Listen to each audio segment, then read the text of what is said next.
என்னப்பா நடக்குது இங்கே? தமிழ்நாட்டில் என்ன நடக்குது? கரண்ட்டே கிடையாது, தூக்கமே. இந்த பெரிய ஒரு ரொம்ப காலத்துக்கு அப்புறம் இப்போ பார்க்குறேன்.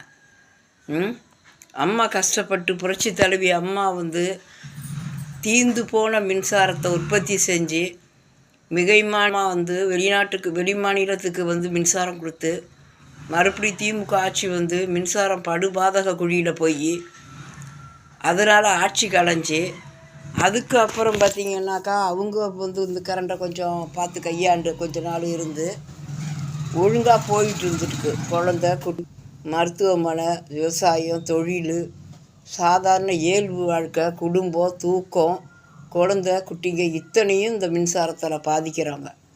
இதுக்கு என்ன வழி பண்ண போகிறீங்கன்னு சொல்லுங்கள். இது இப்படியே நீடிச்சதுன்னா ரொம்ப கேவலமான நிலைமையை உருவாக்கியிருக்கிறீங்க. உடனே தீர்வு காணலன்னு வச்சுக்கோ, தமிழ்நாடு பூரா ஆர்ப்பாட்டம், பொதுமக்கள் ஆர்ப்பாட்டம் வெடிக்கும். ஒரு காலத்தில் சென்னையில் பார்த்தீங்களா, ராத்திரி 12 மணிக்கு ஆர்ப்பாட்டம் குழந்தை தோளில் தூக்கி போட்டுக்கிட்டு ரோட்டில் நின்றுட்டு அலைஞ்சிட்டு இருந்தாங்க. அந்த மாதிரி நிலைமையே இந்த கோடை காலத்தில் உருவாக்கியிருக்கிறீங்க. ஒழுக்கமாக மரியாதையாக மின்சாரத்தை கண்டுபிடிச்சி உடனே அனுப்புங்க. நான் பழைய காலத்து பாணியில் பேசுகிறேன்.